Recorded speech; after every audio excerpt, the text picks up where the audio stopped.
শুভ সন্ধ্যা, জয় বাংলা। খুব সংক্ষেপে বলবো, নির্ধারিত সময়ে। দেখুন, আমি জানি আজকে আমি খুব কঠিন পিচে ব্যাট করছি। নির্বাচন যেভাবে হয়েছে, যা ফলাফল, 32 লাখের তফাৎ আছে, কার্যত সমপরিমাণ মানুষ ভোটার তালিকার বাইরে আছেন এবং আমার দল সর্বভারতীয় তৃণমূল কংগ্রেস এই ভোটার লিস্ট, ভোটিংয়ের দিনের কিছু ঘটনা এবং বিশেষ করে কাউন্টিংয়ের দিন ঢালাও লুটপাট এ নিয়ে নির্দিষ্ট অভিযোগ করেছেন। সেই লড়াই চলছে, কিন্তু বাস্তব হলো নতুন সরকার এসেছেন, ওরা এসেছেন এবং আমরা বিরোধী পক্ষে বসছি। আমি প্রথমেই একটা কথা একদম পরিষ্কারভাবে বলে দিই, ভোটার লিস্ট, বেশ কিছু বৈধ ভোটার বাদ এবং গণনার দিনের বেশ ভালো রকম ভয়ঙ্কর লুট আমি নিজের থেকে দেখেছি। আমি সেই বিষয়ে বর্ণনা বাড়াতে চাই না।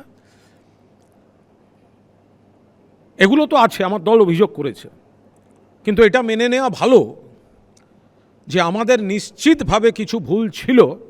আমরা যদি সেটা স্বীকার না করে শুধু দোষারোপ করতে চাই, তাহলে সেটা মানুষ ভালোভাবে নেবেন না। 2, ওনারা সবে ক্ষমতায় এসেছেন, সরকারে এসেছেন, যা যা বলছেন আমরা দেখব, শুনতে ভালো লাগছে, দেখতে ভালো লাগছে। অনেক সিদ্ধান্ত আছে, সেই সিদ্ধান্তের পজিটিভ কিছু দিক আছে, নেগেটিভ কিছু দিকও আছে। কিন্তু যেহেতু তোমরা সবে ক্ষমতায় বসেছেন, ফলে মনে হয় একটু সময় দেওয়া উচিত। আমরা নিশ্চয়ই মানুষের সঙ্গে থাকব। বিনা নোটিশে হকার উচ্ছেদ হলে আমরা হকার বন্ধুদের পাশে থাকব। কিন্তু প্রত্যেকটি সিদ্ধান্ত সরকার বা ওদের মুখ্যমন্ত্রীর কিছু সিদ্ধান্ত নিলেই তার বিরোধিতা করা, কারণ আমরা বিরোধী দল, এই রাজনীতিটা এই মুহূর্তে করছি না। আমি আমার দলের মুখপাত্র, ফলে আমি নিশ্চিতভাবেই ভোটের আগে যা বলেছি এবং এখন যা বলছি, আমি আমার দলের হয়েই তো বলবো। আমি তো এখানে কোনো নিরপেক্ষ মানুষ হিসাবে আসেনি। ফলে সিনিয়র বিধায়ক তাপস রায় যা বলে গেছেন শুনেছি, আমার আগের বক্তা যিনি বলেছেন আমি তাও শুনেছি। আমি প্রত্যেকের লাইন ধরে ধরে জবাবে আজ যাব না। এই কারণেই যাব না, কারণ সবে মাসখানেকও হয়নি, 20 দিনও হয়নি বোধহয়, নতুন সরকার এসছে, মানে ভোট ফলাফল ঘোষণা হয়েছে। ফলে এখন উনি এই বলেছেন, তারপরে আমি এই বলছি, সময় আসেনি। মানুষকে বুঝতে দিতে হবে। মানুষ দেখুন, যদি ভালো কাজ করেন ভালো করবেন, যদি খারাপ কিছু থাকে আমরা নিশ্চয়ই সঙ্গে সঙ্গে বলবো। আমার শুধু এটাও বলার যে বিজেপি ক্ষমতায় এসছে, এটা তো একমাত্র পশ্চিমবঙ্গে আসেনি, ভারতের অন্য জায়গাতেও আছে। আরজি করের ফাইল 100 বার খোলা উচিত, 100% উচিত। আমরা সবাই ওই ভয়ঙ্কর ঘটনার নিন্দা করেছি। রাজনীতি, রক্তমাখা গ্লাভসের গল্প, 150 গ্রাম, এগুলোর বিরোধিতা করেছি। তো পুলিশ তদন্ত করছিল, 24 ঘন্টায় একজনকে ধরেছিল। তোনারাই বলেছেন পুলিশ তদন্ত চাই না, সিবিআই চাই। তো সিবিআই তো তদন্ত করছিল। সিবিআই কাদের? ওনাদের। তো রাজ্যে পরিবর্তনের সঙ্গে সিবিআই তদন্তের কি সম্পর্ক? 3টে কোর্ট ওই তদন্তটার সঙ্গে নজর রেখেছে, একটা ট্রায়াল কোর্ট, একটা হাইকোর্ট, একটা সুপ্রিম কোর্ট। তারপরেও এখন যদি মনে হয় যে না সিবিআই করতে পারেনি, এটা আবার রাজ্য সরকারকেই কোনো ভূমিকা নিতে হবে, নিশ্চয়ই নিতে পারেন। ওনাদের সরকার এসে সত্যিই যদি কোনো অকথিত কাহিনী বের করতে পারেন এবং সেটা কোর্টে এস্টাবলিশ করতে পারেন, ওনাদের নিশ্চয়ই সেই অধিকার আছে। আমি ওই নিয়ে তর্কেই যাব না। আমি শুধু এইটুকু মনে করাবো, উন্নাও, হাথরাস, প্রয়াগরাজ, মধ্যপ্রদেশ, গুজরাটের বিলকিস, দিল্লি, মণিপুর, সেখানেও কিন্তু ডবল ইঞ্জিন সরকারের গল্প আছে। উত্তরপ্রদেশে শুধুমাত্র ধর্ষণ করেনি, তার বাড়ির লোক মামলা করছে বলে খুন করা হয়েছে।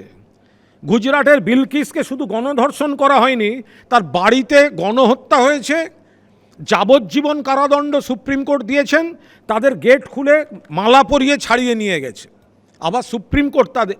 ফলে দিল্লিতে আমাদের সোনার মেয়েরা, কুস্তিগির, শ্লীলতাহানি করেছে কে?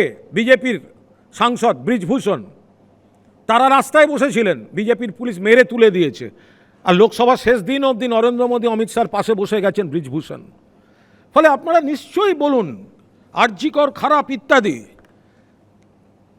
কিন্তু বিজেপি সরকার এটা ওনারা এবার সময়ের সঙ্গে অগ্নিপরীক্ষা দেবেন। এই অগ্নিপরীক্ষা দেওয়ার দায়িত্বটা ওনাদের। যদি অগ্নিপরীক্ষায় ওনারা উত্তীর্ণ হন যে ভারতবর্ষের অন্যান্য জায়গায় কেন্দ্রীয় সরকারে বিজেপি কি আর্থিক সর্বনাশ করছে, অন্য রাজ্যে কি কি ঘটনা ঘটেছে, সেগুলো ওনারা এখানে ঘটতে দেবেন না। তো যদি না দেন, পশ্চিমবঙ্গবাসী হিসেবে আমরাও নিশ্চয়ই খুশি হব। আবার যদি দেন, তো তাহলে আমরা বিরোধী দলের ভূমিকাতেই থাকব। ফলে সেই জায়গায় দাঁড়িয়ে আমাদের বক্তব্য, আমার আগের বক্তা বললেন তানিয়া, অন্য রাজ্যে চলে যাওয়ার দুঃখের কথা। সত্যি তো, এ রাজ্য থেকে অন্য রাজ্যে কেন যাবেন? আবার ওনার যা বয়স, তখন তৃণমূলী সরকারে। আরে আমরাও তো ছোটবেলা থেকে দেখে আসছি এ রাজ্য থেকে কত লোক অন্য রাজ্যে গেছেন। তো তখন তো বামফ্রন্ট, তার আগে কংগ্রেস। কিন্তু তানিয়া দেবী, আপনি তো এটা বললেন না যে অন্য রাজ্য থেকে কতজন এখানে রয়েছে বিভিন্ন পেশায়। অন্য রাজ্যের মানুষ এ রাজ্যে কতটা রয়েছেন, জীবন জীবিকা এ রাজ্য থেকে হচ্ছে। তাহলে আপনারা বলুন, ওদের তুলে নিয়ে গিয়ে ফাঁকা করে দিচ্ছে, এ রাজ্যের লোকেরা, ছেলেমেয়েরা এখানে আসুক। যেটা বহুদিন ধরে চলছে সেটাকে শুধু একটা সরকারের ঘাড়ে চাপাবেন না।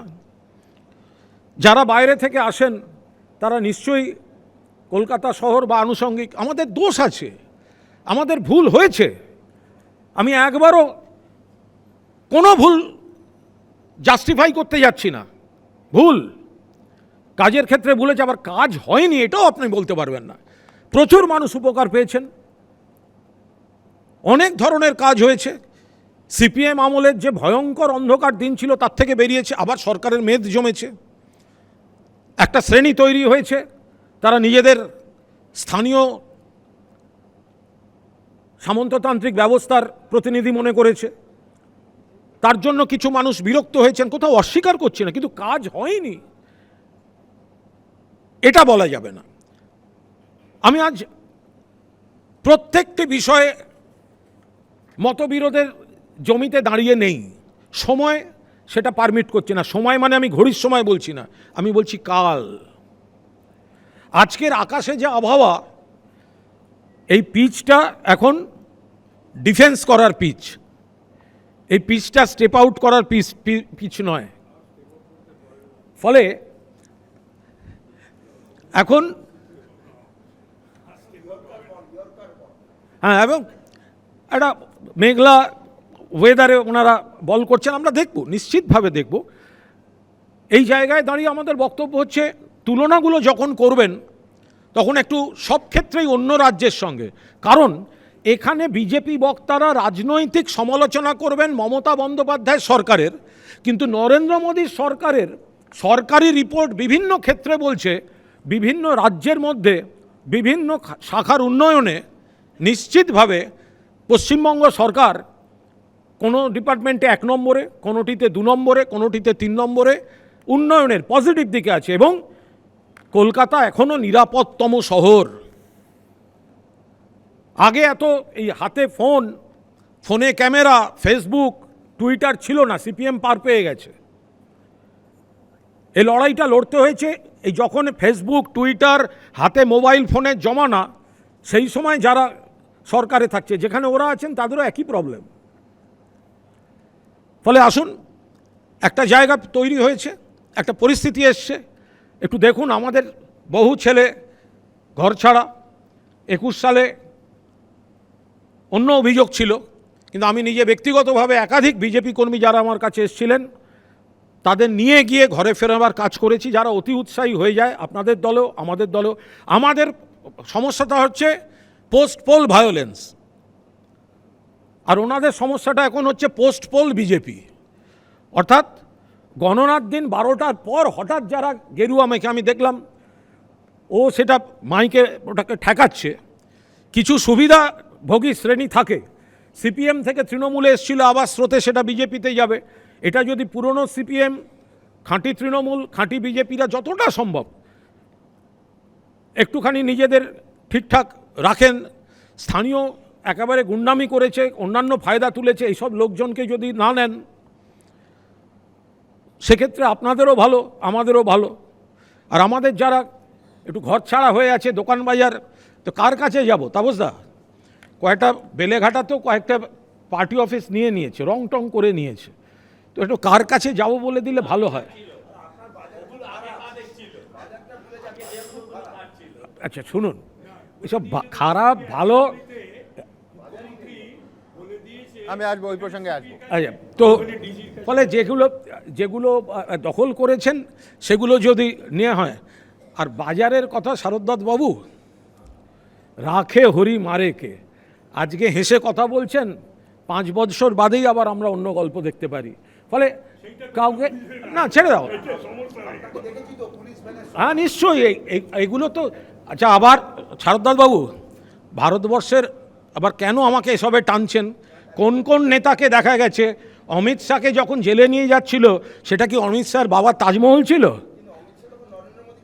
আবার শুনুন, ওসব রাখুন। সারা দেশে যাদের, আপনি সবে সদ্য বিজেপি হয়েছেন, সারা দেশে বিজেপি যে রাজ্যে যাদেরকে দুর্নীতিগ্রস্ত বলেছে তাদেরকেই নিয়ে আপনারা সরকারের বড় বড় পদ দিয়েছেন। কেন নাম বলাচ্ছেন? আমি কাদা ছোঁড়াছড়ি আর চাই না, আজকে পারমিট করছে না সিচুয়েশন। এ রাজ্যেও আপনাদের অফিস থেকে ভিডিওয় কাজটা দেখানো হয়েছিল। এসব বললে খুব ভালো লাগবে আজকে? হ্যাঁ, আর না বলাই ভালো। সবে সরকার এসছেন, সবে মুখ্যমন্ত্রী শপথ নিয়েছেন, কাদা ছোঁড়াছড়িটা আজকে থাক। আমি জানি ওপরে ঈশ্বর আছেন বলে আমি এখনও দাঁড়িয়ে আছি। যাই হোক, এই পর্যন্ত রইল।